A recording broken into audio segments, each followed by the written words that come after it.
ఇవాళ నేను అక్కలకు చెప్పదలుచుకున్న ఈ వేదిక మీద నుంచి, అక్క ఎవరి ఉచ్చులో పడి మీరు తప్పుదో పడుతుండ్రో వాళ్ళని నమ్ముకున్న సొంత చెల్లెలు తిహార్ జైల్లో ఉన్నది. అక్క సొంత చెల్లెలు తిహార్ జైల్లో ఉంది అధ్యక్ష.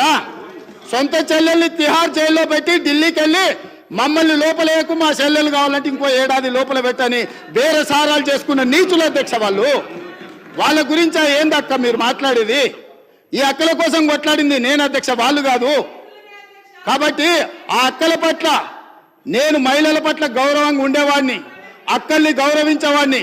మంత్రివర్గ సమావేశంలో కుర్చీ లేకపోతే కొండ సురేఖక్కనో సీతక్కనో వస్తే నేను లేచి కుర్చీ ఇచ్చిన ఎన్నోసార్లు ఈ అక్కలు ఉండ్రు.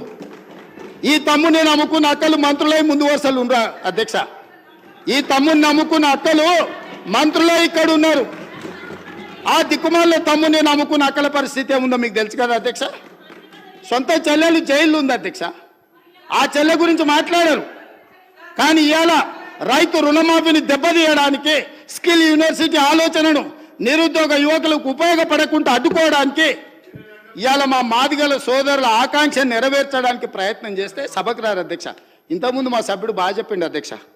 ఒకనాడు దళితుని ముఖ్యమంత్రిని చేస్తా అని మోసగించిండు, ఉప ముఖ్యమంత్రి ఇచ్చి బర్తరఫ్ చేసిండు. అట్లాంటి పరిస్థితుల్లో శ్రీమతి సోనియా గాంధీ గారు శ్రీ మల్లికార్జున్ ఖర్గే గారిని జాతీయ అధ్యక్షుని చేసింది అధ్యక్ష. శ్రీమతి సోనియా గాంధీ రాహుల్ గాంధీ గారు తమర్ని స్పీకర్గా చేసి ఆ కుర్చీలో కూర్చోబెట్టారు అధ్యక్ష. మీరా కుమార్ గారిని లోక్సభ స్పీకర్గా చేస్తే తెలంగాణ రాష్ట్రం ఇచ్చింది అధ్యక్ష. మీరా కుమారి గారు నేరెళ్లలో దళితులను కరెంటు షాకులు పెట్టి కొట్టించి సంసార జీవితానికి పనికి రాకుండా హింసిస్తే పరామర్శించడానికి మీరా కుమార్ గారు వస్తే ఎయిర్పోర్టుల్ని అరెస్ట్ చేసిండ్రు అధ్యక్ష. అది వాళ్ళ నీతి, వాళ్ళ జాతి.